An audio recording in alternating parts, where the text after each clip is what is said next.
Alhamdulillah nahmaduhu wa nasta'inuhu wa nastaghfiruhu. Na'udzu billahi min syururi anfusina min sayyiati a'malina.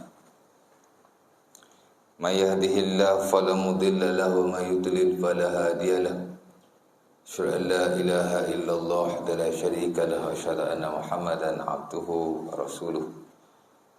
Allahumma salli wa sallim ala Muhammad wa ala alihi wa sahbihi ajma'in, amma ba'du. Syukur kehadirat Allah Subhanahu wa taala kerana pada pagi ini kita dapat sama-sama berkumpul dan telah kita salat subuh secara berjemaah. Dan akan kita sambung kuliah kita yang telah lalu, yang kita tinggalkan pada bulan yang lepas. Baik, itu ya, bukan itu.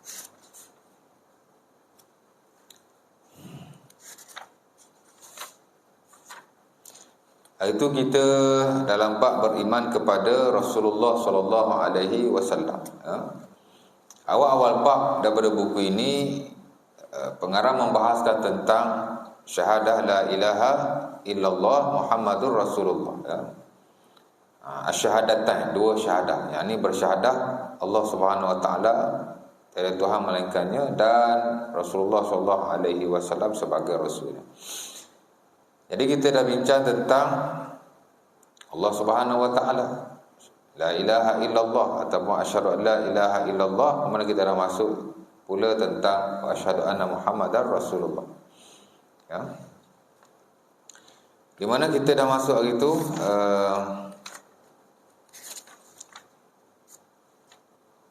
keumuman risalah Rasulullah sallallahu alaihi wasallam. Keumuman risalah Rasulullah sallallahu alaihi wasallam. Apa maksudnya? Maksudnya ialah Nabi Muhammad sallallahu alaihi wasallam, nabi kita, bukan hanya diutuskan kepada orang-orang Arab pada zamannya, tetapi juga kepada seluruh manusia. Pada zaman baginda dan selepas zaman baginda sampai hari kiamat. Itulah maksudnya. Umumatu, keumuman risalati Rasulullah sallallahu alaihi wasallam, kerasulan Nabi Muhammad sallallahu alaihi wasallam. Itu beza. Sebab itu Nabi SAW sebut dalam beberapa hadis, antara hadis Jabir yang diriwayatkan dalam Sahih Muslim, karena Nabi ba'atsu ila qaumihi khassa wa ba'atsu ila an-nasi 'amma. Adalah nabi terdahulu diutuskan kepada kaum yang secara khusus, ya. Adapun aku diutuskan kepada seluruh manusia. Sebab itu dalam Quran ada beberapa khitab, taujihul kalam. Maksudnya Allah Ta'ala nak bercakap dengan siapa? Kan? Salah satu ialah ya ayyuhan nas, wahai manusia. Very unlimited, mana tidak ada satu had, asal manusia saja. Maka ia termasuk dalam konteks itu. Kerana Nabi SAW diutuskan kepada semua mereka. Itu yang pertama. Yang kedua, ahli sunnah meyakini bahawa Nabi Muhammad SAW adalah penutup para nabi. Ini maklum sekali. Maksudnya tidak ada nabi atau rasul selepas Rasulullah SAW. Siapa-siapa yang kata ada nabi, malah kalau dia mengaku nabi, kata ada nabi itu satu hal, ni dia pula mengaku nabi. Ya. Kufur tanpa khilaf di kalangan para ulama. Setelah ijma', Allah Ta'ala sebut dalam Quran, dalam hadis Nabi banyaklah kan.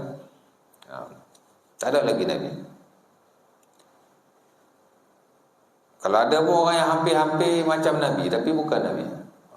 Macam Umar Al-Khattab. Lau kana nabi ba'di la kana Umar. Paman Nabi sebutlah hadis Tirmizi. Kalau ada nabi selepas aku, Umar lah nabi. Sebab tu kalau kita belajar dalam Sahih Al-Bukhari dalam bab Fadailus Sahabah, the privilege of the companions, selepas Al-Imam Al-Bukhari bab mari bab tentang fadilatu ataupun fadail Abu Bakar As-Siddiq, dia mari fadilah Umar Al-Khattab. Pasal dia manusia yang hebat selepas Rasulullah dan Abu Bakar lah, of course, ya. Pasal Umar ni orang kedua terbaik selepas Abu Bakar. Tapi tak dinafikan banyak hadis Nabi yang menyebut akan kelebihan beliau. Tapi Nabi tak ada lah. Ana khatamun nabiyyin. Aku ni penutup para nabi. Itu yang kedua. Kemudian yang ketiga, itu yang kita bincang hari itu, dan saya baca hadis di mana Rasulullah SAW sebut, aku ada 5 nama. Li khamsatu asma. Aku ada 5 nama. Ana Muhammad wa Ahmad wa ana al-mahi alladhi yamqullahu bi al-kufur wa ana al-hashir alladhi yuhsyaru an-nas ala qadamayya wa ana al-aqibu laisa ba'di nabi. Nabi kata aku ada 5 nama. Salah satu ialah ana al-aqib. Nabi bernama dengan nama al-aqib. Nabi ada beberapa nama. Ada Muhammad, ada Ahmad. Sebenarnya nama Nabi lebih daripada 5. Ini perkhabaran, dia panggil ikhbar. Kalau Nabi kata nama aku 5, bukan makna Nabi 5. Lebih lagi kan. Melainkan kalau Nabi kata nama aku hanya 5, ataupun tidak adalah nama aku melainkan 5 sahaja. Itu dia panggil adatul hasar dalam bahasa Arab. Bahasa Melayu pun sama saja. Kalau ada sahaja, only, ada hanya, ada panggil adatul hasar. Ada perkataan innama, ada perkataan nafi dan isbat, tu maksud menghakkanlah. Bukan 5 saja. Hatta nama Rasulullah menurut sifat-sifat baginda ada lebih daripada 5. Hatta dalam Quran pun Allah Ta'ala sebut nama Nabi banyak kan? Akhir surah At-Taubah saja Allah Ta'ala panggil Nabi dengan beberapa nama. Laqad ja'akum rasulun min anfusikum azizun alaihi ma'anittum harisun alaikum bil mu'minina raufur rahim. Allah Ta'ala panggil Nabi Haris, panggil Nabi Aziz, panggil Nabi Rauf, panggil Nabi Rahim. Pada situ tu kan? Itu dia nama Nabi juga tu. Allah Ta'ala memanggil nama baginda bersesuaian dengan sifat-sifat yang berkenaan. Ya. Nabi ni Haris kerana dia haras. Dia begitu bersungguh-sungguh menjaga orang-orang Islam. Nabi ni Aziz daripada sifat izzah. Nabi ni dia mulia. Nabi ni Rauf.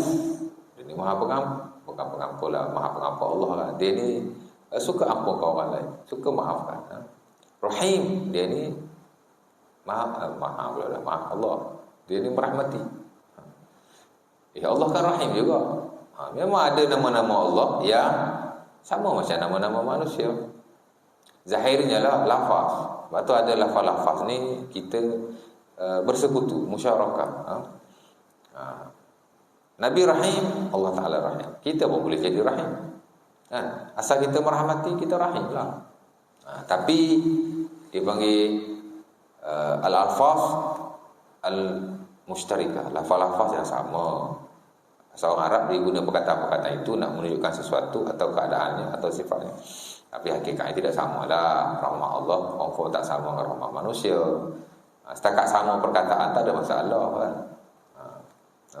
Ada perkataan kita boleh share dengan Allah Ta'ala. Macam lafaz-lafaz umpama itulah Rahim, Aziz, ya. Ada lafaz dia hanya khusus untuk Allah. Allah saja yang boleh guna lafaz tu. Kita tak boleh. Ataupun Allah Ta'ala saja boleh bersifat dengan sifat yang demikian. Kita tidak boleh. Sifat rahmat semua orang ada. Bukan Allah Ta'ala saja kan. Allah Ta'ala panggil Nabi pun Rahim, Rahmat. Tapi ada nama yang Allah Ta'ala saja khas buat beliau ataupun buat Allah Ta'ala.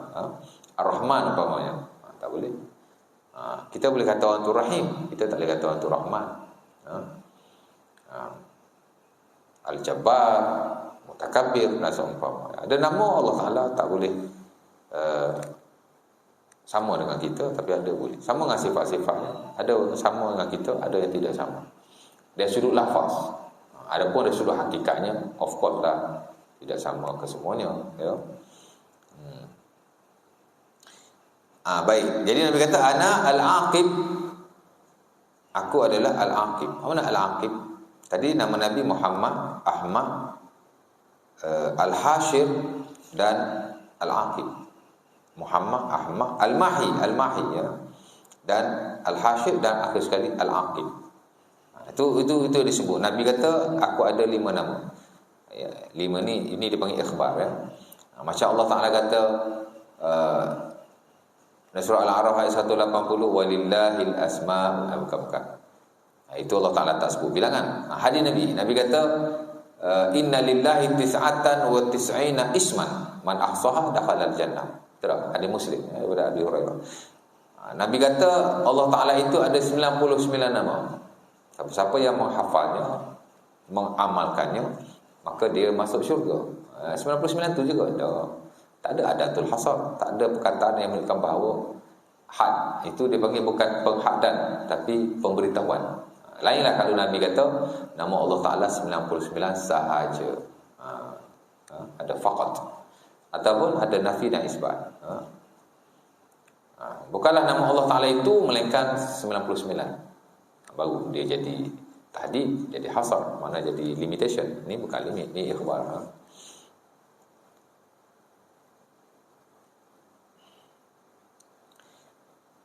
Jadi Nabi kata ana Muhammad, Ahmad, Mahi, Hashir, Aqib. Ini antara nama-nama Rasulullah. Walaupun kita tak semua tahu nama Rasulullah, tak apa. As long as kita tahu prinsip dan kaedahnya. Di mana kita tidak boleh menamakan Rasulullah sallallahu alaihi wasallam melainkan dengan wahyu. Sama saja dengan nama Allah Subhanahu wa taala. Itu yang distandardkan hatta dalam akidah Ahlussunnah wal Jamaah, ya. Hatta dalam buku Jawharut Tauhid Al-Imam Ibrahim Al-Luqani menegaskan sedemikian. Fa'alam anna asma'ahu tauqifiyah. Ketahuilah bahawa nama-nama Nabi adalah tauqif. Ini buku rujukan terutama aliran ataupun mazhab Al-Asy'ariyah. Dia dah beritahu dah, nama Nabi mesti tauqif. Means based on revelation. Tapi ramai juga pendukung-pendukung Al-Asy'ariyah ataupun dia mengakulah, tapi dia duk bagi nama Nabi yang bukan namanya. Ada karang buku nama Nabi 1000 nama dia baginya. Mana dia ambil kita pun tak tahu. Mustahil nama Nabi sampai 1000. Guna akal lah, guna akal dan berlebih-lebihan. Nama Nabi ada dalam Quran, hadis pun tak habis-habis kita ingat. Sampai 1000 ya. Tahulah. Wallahu ta'ala alam. Okey, yang ketiga, ahli sunnah berkeyakinan bahawa Rasulullah SAW tidak mengetahui masalah ghaib. Ini pun penting. Kerana ada golongan yang mendakwa Rasulullah tahu benda ghaib. Dan bukan hanya Rasulullah, malah boleh jadi tok wali tertentu, tok syekh tertentu, ataupun fulan bin fulan, dia tahu benda-benda ghaib. Mungkin tak semualah, tapi ada sebahagian benda ghaib dia tahu. Ini tidak benar sama sekali. Kerana Allah Subhanahu wa taala memberi penegasan banyak dalam Al-Quran. Pertama, Allah Taala beritahu secara umum tidak tahu yang gaib melainkan Allah Subhanahu wa taala. Soalnya apa itu benda gaib? Benda gaib ni ialah benda yang kita tak boleh rasa dengan hawas, dengan panca indera. Itu yang didefinisikan oleh para ulama. Al-Imam Ibn Taimiyah rahimahullah dalam Dar'u Ta'arud Al-Aql ma'an Naql juga memberi definisi akan perkara gaib. Cara ringkasnya ialah perkara gaib ni kita tak dapat kesan dengan panca indera. Boleh jadi dengan mata kita, tak dapat kita lihatnya. Boleh jadi dengan telinga kita, tak dapat kita mendengarnya. Ataupun panca indera yang lain. Termasuk akal kita pun kita tak boleh nak capai perkara berkenaan. Itulah maksud gaib. Ya. Dan menjadi suatu perkara yang perlu kita tahu, benda gaib ni memang part of religion. That's why Allah Ta'ala bagi banyak penegasan tentang gaib. Kerana dah menjadi perkara yang pasti, agama memang sebahagian besar dia gaib. Bahkan awal-awal lagi Allah Ta'ala sebut Alif Lam Mim zalikal kitabul la raiba fihi hudal muttaqin alladzina yu'minuna bil ghaib yuqimunas shalah. Sebelum Allah Ta'ala nak sebut sembahyang, sebelum Allah Ta'ala nak sebut zakat, Allah Ta'ala sebut ghaib dulu. Antara ayat terawal dalam Quran, Allah Ta'ala sebut ghaib. Ya, sebab tak beriman dengan ghaib, mana tak beriman dengan Allah. Dia bukan Muslim. Dia mesti perkara ghaib ni dia mesti beriman. Ya. Mana dia kena ikut tata cara dalam Islam. Benda ghaib ni macam mana? Pertama kena beriman. Yang kedua kena memberi sifat tahu yang ghaib ni hanya kepada Allah Subhanahu wa taala. Kalau dia beri sifat tu kepada yang lain selain daripada Allah, berdosa besar, of course lah. Dan terkeluar daripada agama di sisi majoriti para ulama. Pasal sifat tahu yang ghaib ni hanya Allah. Ha? Ha. Confirm kalau dia kata orang tu tahu benda ghaib secara mutlak begitu saja. Oh, lagi tak boleh. Kalau dia kata orang ni tahu satu dua benda yang dikategori sebagai ghaib, ada lagi lah perbincangan dengan para ulama, dia ni kufur ke tidak kufur. Tapi kalau dia tahu ini fulan bin fulan tahu benda ghaib, mutlak macam tu, umum macam tu, itu sifat Allah. Mana boleh kita bagi sifat yang khusus bagi Allah kepada makhluknya? Tak boleh lah. Allah Ta'ala kata antaranya dalam surah An-Naml ayat 65. Ini kita selalu guna. Qul la ya'lamu ma fis samawati wal ardi al-ghaiba illallah. Katakanlah bahawa tidak ada orang yang tahu benda ghaib di langit dan di bumi melainkan Allah Subhanahu wa taala. Ayat yang lain surah Al-An'am, Nabi diberi penegasan kepada Allah. Muhammad, engkau kena cakap kepada orang lain bahawa kamu tidak tahu benda yang ghaib. Allah Ta'ala suruh cakap begitu. Takut-takut pengikut Rasulullah SAW atau orang Arab sendiri pada zamannya sangka Nabi ni tahu benda gaib. Dah Nabi-Nabi terdahulu, umpama Nabi yang dekat dengan Rasulullah, Nabi Isa lah. Nabi Isa tahu benda gaib sebab dia anak Tuhan. Nabi Musa tahu benda gaib. Nabi itu tahu benda gaib? Tak tahu. Allah Ta'ala beri penegasan. Qul la aqulu lakum indi khazainullah. Katakan wahai Muhammad kepada mereka, tidak aku tahu, tidak aku memiliki khazainullah, khazanah Allah. Maknanya benda yang ada di sisi Allah aku tak tahu. Khazanah Allah, rahsia-rahsia Allah aku tak tahu. Nabi kata, Allah Ta'ala suruh Nabi kata begitu. Wala a'lamul ghaiba. Katakan juga wahai Muhammad, aku tak tahu benda ghaib. Benda ghaib, benda yang tak dapat dicapai oleh panca indera manusia, termasuk akal. Benda yang telah berlalu juga termasuk benda ghaib. Ada kita tahu benda yang telah berlalu? Adalah sebahagian apa kita tahu tu, tapi banyak benda kita tidak tahu. Kategori ghaib juga tu. Sebab itu bomoh, orang Arab sebut al-arraf. Bomoh orang tahu benda yang telah lalu. Banyak arraf. Kan? Man ata arrafan fasaddaqahu bima yaqul lam tuqbal minhu salatan arba'ina lailatan.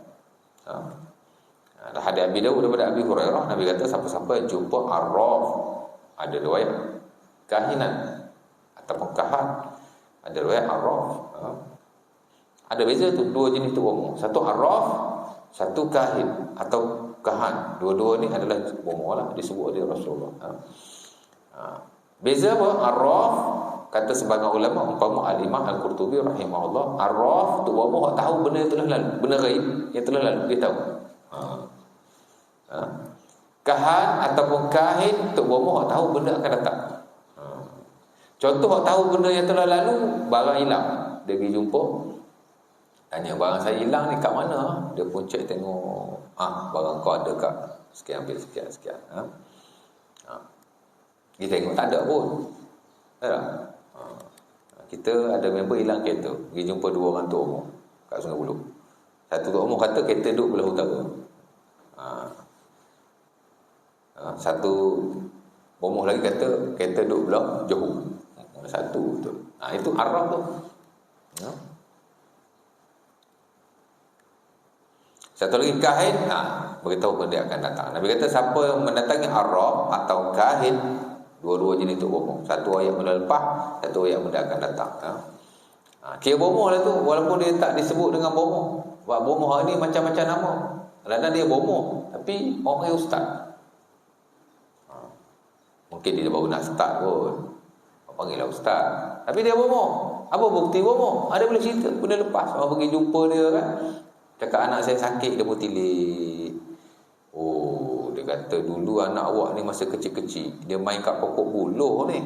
Pokok buluh ni ada penunggu ni. Ustaz tapi cerita macam tu. Bomoh lah tu. Betul? Arraf, dia tahu, bagi tahu benda yang telah lalu.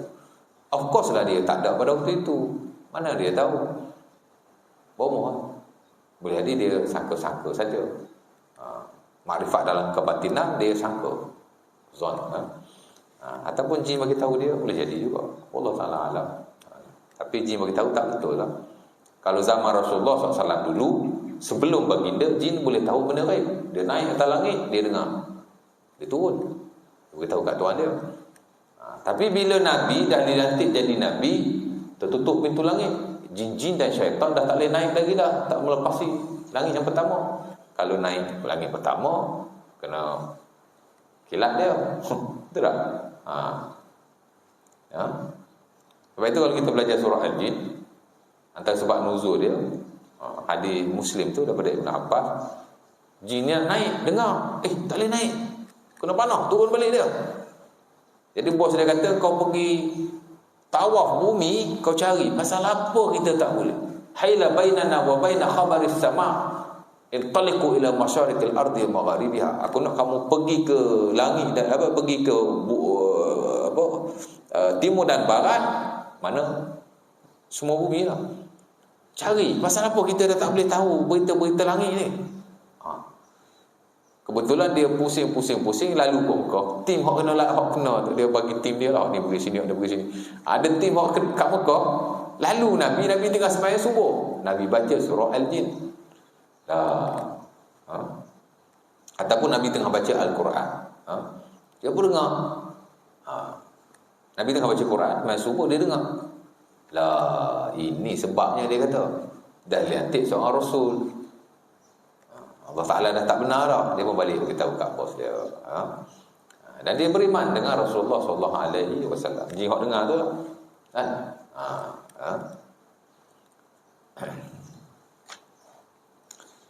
Baik. Kat mana tadi? Lupa kan? Sebelum tu kat mana?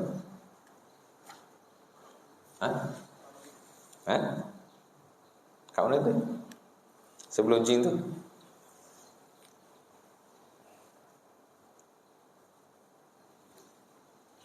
Bomoh tadi kan.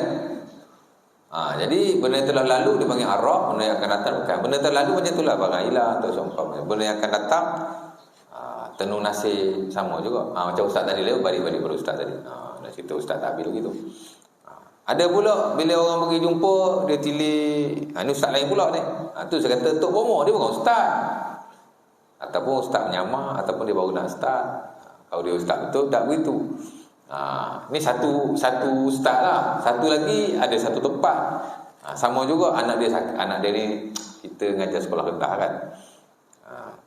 Jadi anak dia selalu tak datang sekolah. Bila jumpa bapak dia kata saya bawa anak saya pergi jumpa seorang ustaz ni di Kuala tu. Adalah ya, sensor sikit. Dia kata Ustaz ni kata anak saya ni masa dia kecil dulu kita ada buat baca Yasin cukur rambut kan. Ustaz tu baca salah. Jadi anak saya kena badi dia lah. Masya Allah. Saya kata ustaz ke tu bomoh ni? Ustaz dia kata. Sama ada dia ustaz betul ataupun dia baru nak start. Tapi bomoh lah. Tak kisahlah kau nak panggil ustaz ke, kau nak panggil haji ke, kau nak panggil lebay ke, kau nak panggil nama dia sendiri. Tapi itu bomoh sama ada arraf atau kahin. Senang saja. Nama siapa-siapa boleh panggil. Nama tak jadi masalah. Dan musyahadah fil istilah. Yang penting kerja buat dia tu apa. Kalau dia buat kerja-kerja seumpam itu, bomoh lah tu. Orang Melayu kata bomoh, orang Arab kata kain ataupun arraf. Allah Ta'ala tak terima sembahyang 40 malam. Ataupun dari riwayat yang lain, faqad kafara bima unzila ala Muhammad. Dia telah kufur dengan apa yang diturunkan kepada Muhammad. Pasal ajaran Muhammad tak boleh ada kahana, tak boleh ada irafah, tak boleh ada bomoh-bomoh seumpam itu. Jadi Nabi kata, cakap kat mereka, aku tak tahu rahsia Allah, aku tak tahu benda ghaib. Wala aqulu lakum inni malak. Katakan kepada mereka, aku ni bukan malaikat. Allah Ta'ala suruh cakap kat manusia, cakap kat sahabat-sahabat. Takut orang duk sangka Nabi ni tahu rahsia.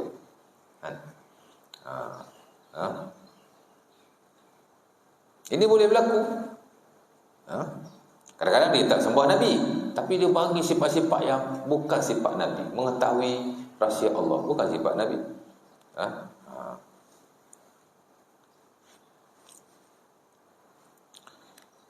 Dan Nabi bukan malaikat. Of course lah.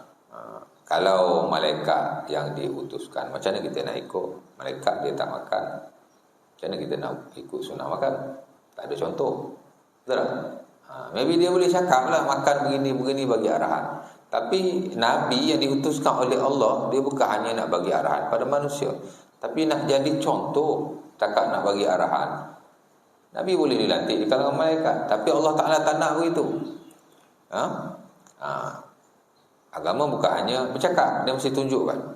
Jadi dilantiklah Nabi dan Rasul di kalangan manusia. Malaikat tak kahwin, macam mana tu?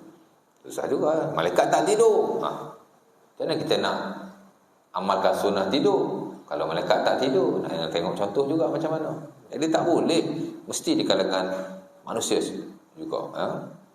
In attabi'u illa ma yuha ilayya. Ini prinsipnya. Tidaklah aku ikut melainkan apa yang diwahyukan kepadaku. Itulah asas al-ittiba'. Asas ikut ni, ikut apa yang diwahyukan. Nabi ni dia tak pandai-pandai, dia hanya ikut apa yang diwahyukan kepadanya. Kita pun sama jugalah, tak boleh pandai-pandai, kita hanya ikut apa yang diwahyukan kepada Rasulullah SAW.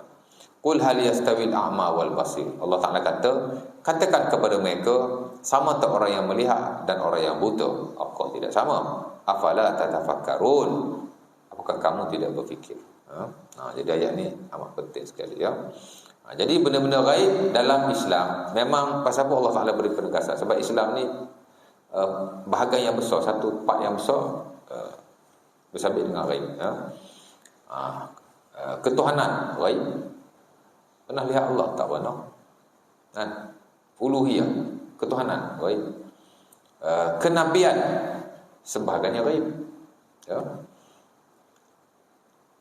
Apa lagi?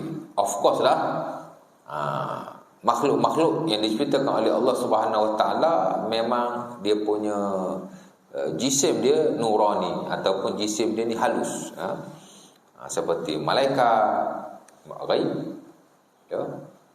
Ada orang boleh tengok malaikat, Allah Ta'ala alam, tapi kita tak boleh lihat, pasal dia gaib.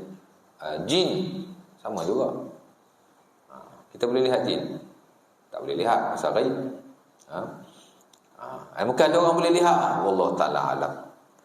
Nabi sendiri dalam tafsir Al-Qurtubi, Al-Imam Al-Qurtubi beri penegasan, Nabi tak lihat jin.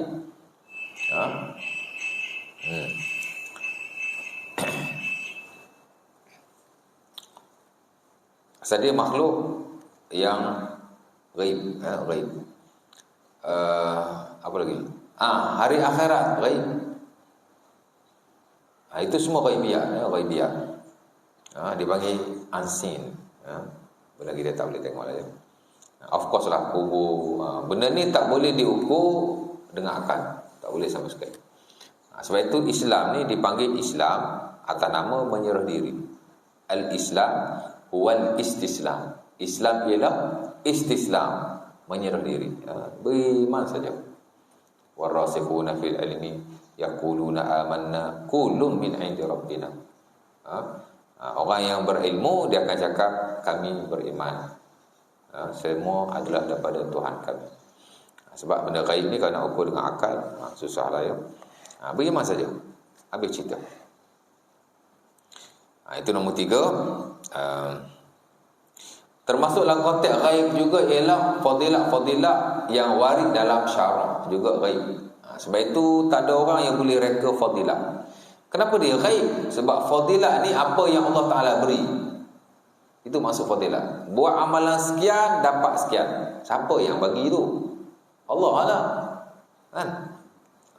Salatul jamaah afdal min salatil fazi bi sab'in bi khamsin wa sab'ina darajah, ataupun bi sab'in bi sab'in wa 20 darajah. Hadis Ibnu Umar dan Sahih Bukhari.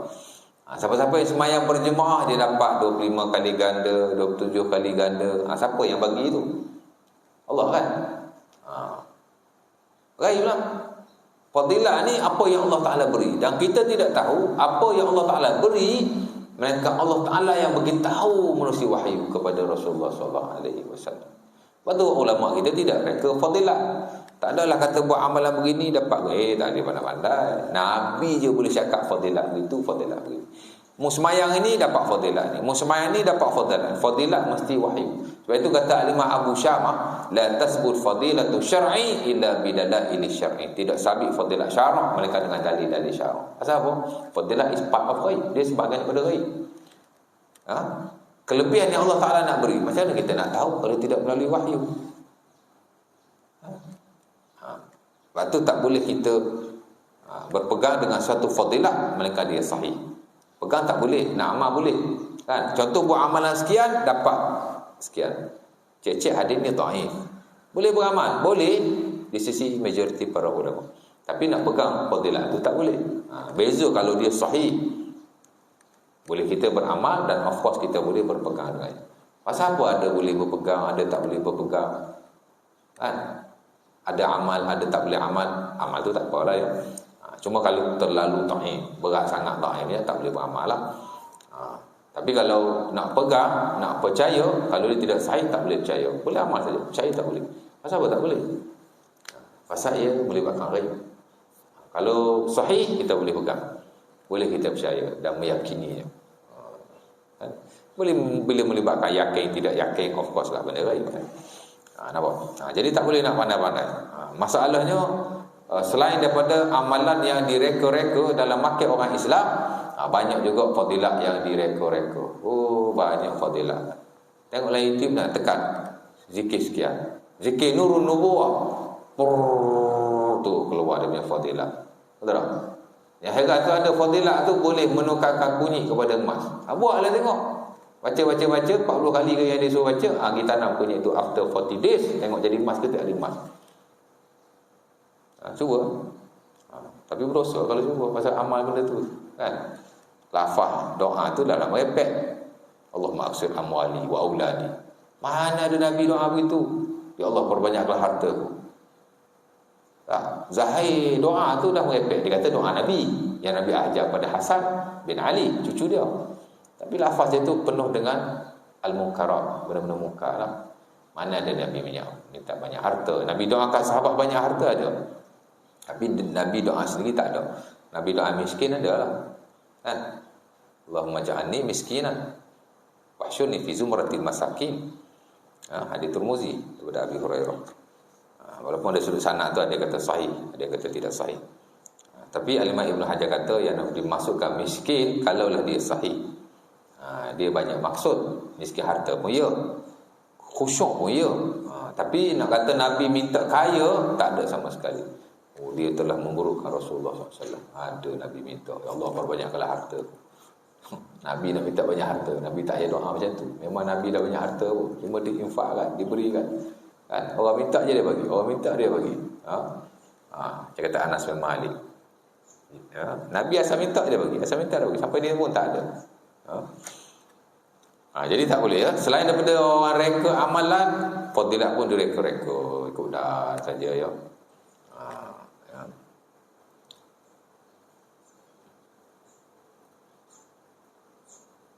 Kadang-kadang dikaitkan dengan tajrubah, testimoni. Kan? Syarak tak boleh pakai testimoni kita sendiri. Mesti ada dalil daripada Rasulullah SAW. Fadilah ni banyak dalam hadis lah ya, dalam Quran. Allah Ta'ala alam lah. Setahu saya tidak ada sangat.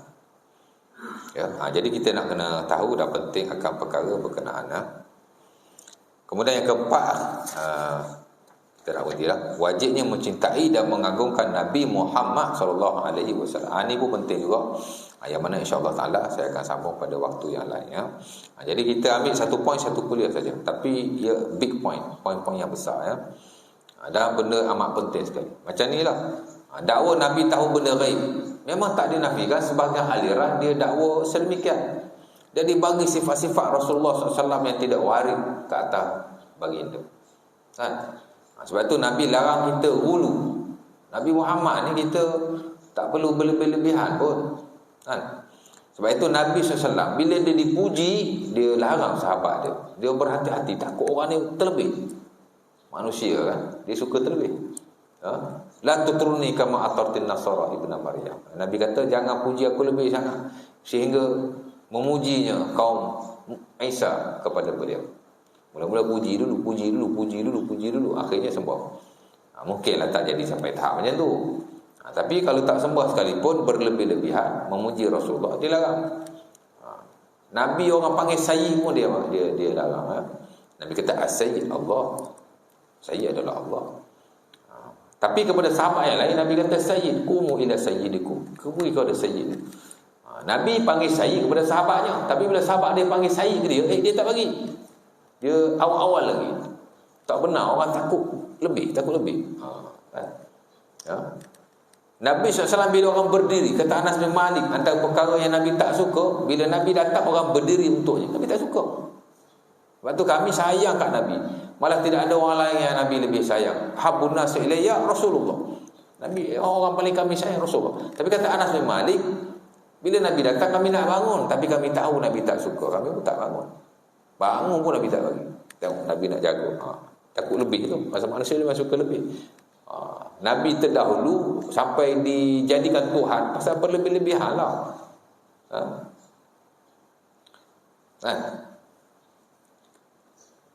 Dan tak boleh meletakkan Nabi di luar daripada apa yang dibenarkan, ataupun di luar daripada konteks kenabian dan kerasulan. Mesti bagi dia sifat hak betul-betul sifat dia. Sebab itu ulama jaga tak boleh panggil Nabi, tak boleh sifatkan Nabi melainkan apa yang warid dalam syarak. Cukup lah. Kan? Dan tak perlu berlebih-lebihan. Takut-takut tersalah. Sebab kita ni kalau ikut akal kita memang kita akan tersalah. Dan dalam hal agama mesti dipandu oleh wahyu 100%.